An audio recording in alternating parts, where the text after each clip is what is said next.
एक मगरमच्छ ने बताया कि ये 3 लोग काम निकलने के बाद धोखा जरूर देते हैं।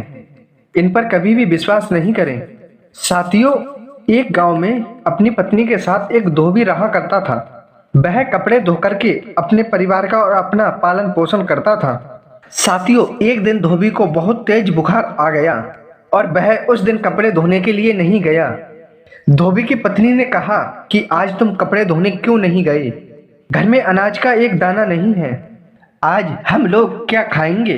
हमारे घर में इतना भी नहीं है कि बिना काम किए एक दिन की भी गुजर हो जाए। अगर आप कपड़े धोने नहीं जाओगे तो हमें भूखा ही रहना पड़ेगा, इसलिए तुम कपड़े धोने के लिए जाओ। अपनी पत्नी की बात सुनकर के वह बूढ़ा धोबी कहने लगा कि आज मुझे बहुत तेज बुखार है और मुझसे रास्ता भी नहीं चला जा रहा है। भला मैं कपड़े कैसे धो सकता हूँ? पर वह निर्दयी पत्नी कहाँ मानने वाली थी। उसने उस धोबी को अपशब्द भी कह दिए। पत्नी के बार बार कहने पर वह धोबी मजबूर होकर बीमार हालत में भी कपड़े लेकर नदी पर चला गया। पर दुर्भाग्य की बात ये थी, पूरे दिन में उस पे कपड़े एक भी नहीं धुए, क्योंकि बुखार ही इतना तेज था। साथियों, कहते हैं कि पैर में चोट हो तो ठोकर जरूर लगती है और घर में अन्न ना हो तो भूख खूब बढ़ती है, और जब किस्मत खराब हो तो बिना वजह आफत टूट पड़ती है। साथियों, जब धोबी शाम के समय पर लौटने को तैयार हुआ तो आखिरी बार उसने कोशिश करके देखी तो उसे उस तालाब में कुछ भारी भारी सा दिखा। फिर उसकी कुछ उम्मीद सी जागी। जब उसने उसे बाहर निकाल के देखा तो वह एक छोटा सा रंग बिरंगा मगरमच्छ था और उस धोबी ने उस मगरमच्छ को निकाल लिया। वह मगरमच्छ बहुत ही अद्भुत था। उस मगरमच्छ ने उसी के भाषा में कहा, हे धोबी, कि तू मुझे छोड़ दे। मुझ छोटे जैसे मगरमच्छ से तेरा क्या भला हो जाएगा? अब वह धोबी कहने लगा कि हे विचित्र मगरमच्छ, मैं बहुत गरीब आदमी हूँ। मेरे घर खाने के लिए कुछ भी नहीं है। आज मेरे घर भोजन भी नहीं बना है और मुझे बुखार भी बहुत तेज है। बुखार होते हुए भी मेरी पत्नी चाहती है कि मैं कपड़े धोकर के घर पर लेके जाऊं। अगर मैं ऐसे ही गया तो मेरी पत्नी घर में नहीं घुसने देगी। और आज मेरा दुर्भाग्य देखिए, मुझ पे एक भी कपड़ा नहीं धुआ। मैंने तो आस ही छोड़ दी थी। आखिरी बार मैंने कोशिश की तो आप पे नजर मेरी पड़ गई और आप ये कहते हो कि मुझे छोड़ दो। तभी वह मगरमच्छ कहता है, हे धोबी, अगर तू मुझे छोड़ देगा मैं तेरी हर इच्छा को पूरा कर दूंगा। तुझे जब भी किसी चीज की आवश्यकता होगी तो तू मुझे आकर के बता देना, मैं तेरी हर इच्छा पूरी करूंगी। इधर धोबी ने सोचा कि इधर मेरा इस मगरमच्छ से क्या भला होगा, इससे अच्छा तो मैं इसे छोड़ ही दूं। इतना कहकर के वह सुनहरा मगरमच्छ वह पानी में छोड़ दिया और धोबी वह घर पे वापस लौट आया। जैसे ही वह घर में घुसा तुरंत उसकी पत्नी ने पूछा कि कितने कपड़े धोकर लाए हो? उस धोबी ने कहा, आज मुझ पे एक भी कपड़ा नहीं धुआ। पत्नी फिर कहने लगी कि आज तुम कुछ भी नहीं करके आए हो तो हम क्या खाएंगे? मैं कुछ नहीं जानती, कुछ भी करो, मुझे खाना चाहिए, कहीं से भी लाकर दो। फिर उस धोबी ने उस सुनहरे मगरमच्छ की सारी कहानी अपनी पत्नी को बताई।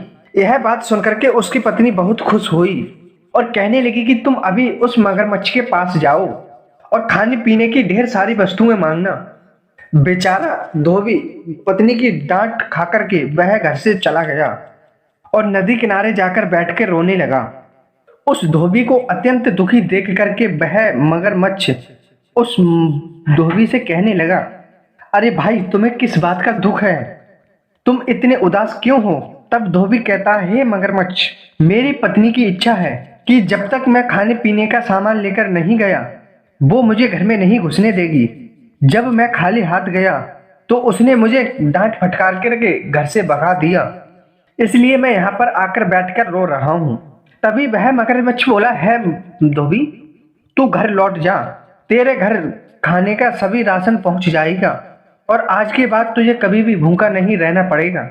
इतना कह करके वह मगरमच्छ जेल में चला गया और फिर धोबी अपने घर लौट आया। लौटकर उसने अपने द्वार पर देखा तो खाने पीने का सारा सामान रखा है। यह देख करके वह धोबी बहुत खुश हुआ। सोचने लगा कि वाकई में मगरमच्छ बहुत ही चमत्कारी है।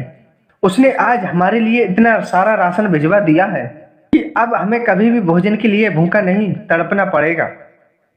उस धोबी ने अपनी पत्नी को आवाज लगाई, अरे भगवान, देखो हमें मगरमच्छ ने कितना राशन दिया है, जल्दी बाहर आओ और जल्दी से इसे घर के अंदर ले चलो। उस धोबी की पत्नी दौड़ी दौड़ी द्वार पर आई और अनाज के कई बोरे रखे देखे तो वो भी हैरान थी। आज उसे भी उस चमत्कारी मगरमच्छ पर विश्वास हो गया कि वाकई में वो मगरमच्छ चमत्कारी है, वह हमारे लिए बहुत कुछ कर सकता है।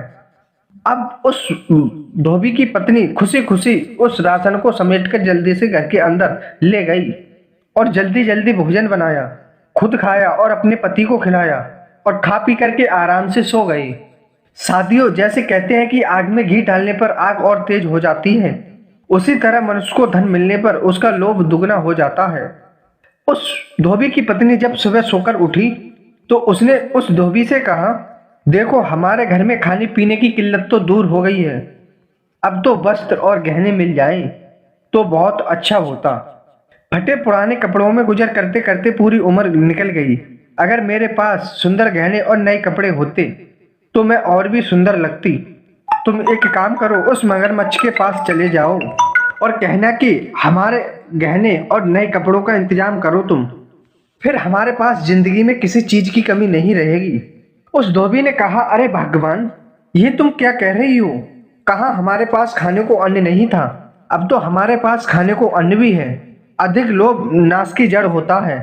उस मगरमच्छ ने हमें इतना कर दिया, ये का कम है। बिना मेहनत का धन मनुष्य को आकर्षित और लालची बना देता है। बिना मेहनत का प्राप्त हुआ धन मनुष्य में अवगुण भर देता है। इसलिए जितना मिल गया है उसी में संतुष्ट रहो। उस धोबी की पत्नी नाराज होते हुए बोली, तुम रहे मूर्ख के मूर्ख ही, गृहस्थ के पास जितना धन हो उतना ही कम है। जो थोड़े में संतुष्ट होकर बैठ जाता है वह कभी भी सुखी नहीं रहता। इसलिए तुम जाओ और उस मगरमच्छ से सुंदर आभूषण और वस्त्र मांग लाओ। साथियों, पत्नी के बार बार जिद करने पर वह धोबी उस मगरमच्छ के पास गया। जब उसने मगरमच्छ को पुकारा तो मगरमच्छ तैरता हुआ उसके पास आ गया और बोला, हे धोबी, तुझे क्या चाहिए? वह धोबी कहने लगा, हे मगरमच्छ, खाने पीने के लिए अन्न तो घर में काफी है। मेरी पत्नी की इच्छा है कि मैंने सुंदर आभूषण और नए कपड़ों का सुख नहीं देखा है। अगर सुंदर आभूषण और नए कपड़े मिल जाएं तो ठीक रहता। मगरमच्छ ने कहा, ठीक है, ये कितनी बड़ी बात है। तुम्हारे घर पहुंचने से पहले तुम्हारी पत्नी को यह सब चीज मिल जाएंगी।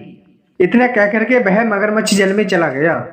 साथियों, उधर वो धोबी अपने घर पे पहुंचा तो उसने देखा कि मेरी पत्नी सुंदर सुंदर वस्त्र और आभूषण पहने हुए बैठी है। वह धोबी यह सब देख करके बहुत खुश हुआ। उस धोबी की पत्नी उस धोबी से कहने लगी, अजी सुनते हो, मैं इस सुंदर वस्त्र में कितनी सुंदर लग रही हूँ, लेकिन इस टूटी फूटी झोपड़ी की जगह एक सुंदर महल होता तो मैं कितनी सुंदर लगती। एक काम करो, तुम फिर से उस मगरमच्छ के पास चले जाओ और एक सुंदर सा घर उस मगरमच्छ से मांग लो। जैसा ही हमारा पहनावा है वैसा ही हमारा घर हो। अगर एक सुंदर सा घर हो जाए तो हमारे पास सब कुछ हो जाएगा। उस धोबी ने फिर समझाया कि देखो, अधिक लालच अच्छा नहीं होता है और जितना हमारे पास है इतना के कम है। पत्नी फिर बोली, अगर मुफ्त में हमें मिल रहा है तो लेने में क्या हर्ज है।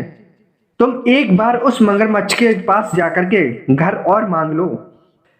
पत्नी के बार बार कहने पर वह धोबी उस नदी के किनारे जाता है और फिर उस मगरमच्छ को पुकारता है।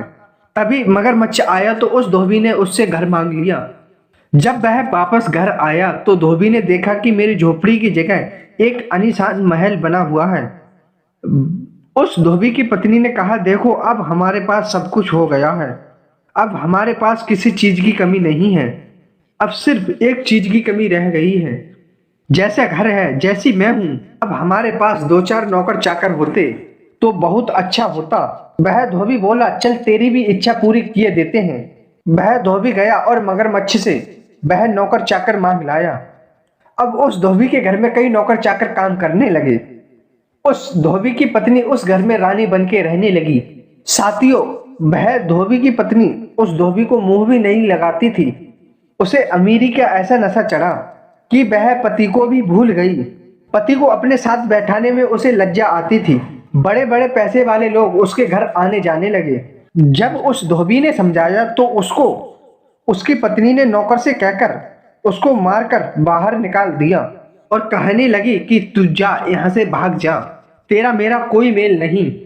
तुझे अपना पति कहते हुए मुझे लज्जा आती है। अब इस घर में कदम मत रखना। उस नौकरों से पिटकर वह धोबी बहुत ज्यादा लज्जित हुआ। उसे अपनी पत्नी का ये रवैया बिल्कुल भी अच्छा नहीं लगा। कहते हैं साथियों, इस मनुष्य को झूठा अपमान कभी नहीं करना चाहिए। यदि कुछ देर के लिए भी कुछ प्राप्त हो जाए तो उस पर कभी घमंड नहीं करना चाहिए। जिस तरह परछाइयों का चढ़ा उतार होता रहता है, जिंदगी में उस प्रकार सुख दुख आते जाते रहते हैं। हमें हर परिस्थिति में एक समान रहना चाहिए। वह धोबी रोता हुआ उस नदी किनारे पहुंचा। उस मगरमच्छ को अपनी पत्नी की सारी करतूत सुनाई। तब वह मगरमच्छ बोला, है धोबी, धन का लोभी, कामी और ठग ये अपना मतलब हल होने तक मीठा बोलकर मीठा व्यवहार करते हैं। उसके बाद ये अपनी औकात में आ जाते हैं। ये सामने वाले को धोखा जरूर देते हैं, इसलिए इन पर कभी भी विश्वास नहीं करना चाहिए। वह धोबी बोला, मगरमच्छ अब तुम एक काम और करो, तुम मेरी एक इच्छा और पूरी करो। जैसा मैं पहले था, मेरी पत्नी को और मुझे पुनः वैसा ही बना दो। उस मगरमच्छ ने कहा, ठीक है, जाओ, तुम पहले की तरह बन जाओगे। जब भी वह धोबी लौटकर आया तो उसके महली नौकर चाकर सभी गायब थे और वह अपने झोपड़ी के अंदर फटी पुरानी साड़ी में बैठकर रो रही थी। उस धोबी के आते ही उसने उससे क्षमा मांगी और आदर के साथ बुलाकर के अपने पति को घर के अंदर ले गई। कहने लगी कि मुझे क्षमा करो, मैं दौलत के चकाचौंध में अंधी हो गई थी, इसलिए आपका अपमान कर बैठी थी। अब आपका कभी भी अपमान नहीं करूंगी। साथियों, अब वह धोबी उस मगरमच्छ से मांगने के लिए कुछ भी नहीं गया, क्योंकि वह जान गया था कि मनुष्य की इच्छाएं कभी नहीं भरती, बल्कि इच्छाओं का विस्तार होने पर वही दुख हावी होता है। परिश्रम के द्वारा कमाया हुआ धन भी हमें सच्चा सुख देता है।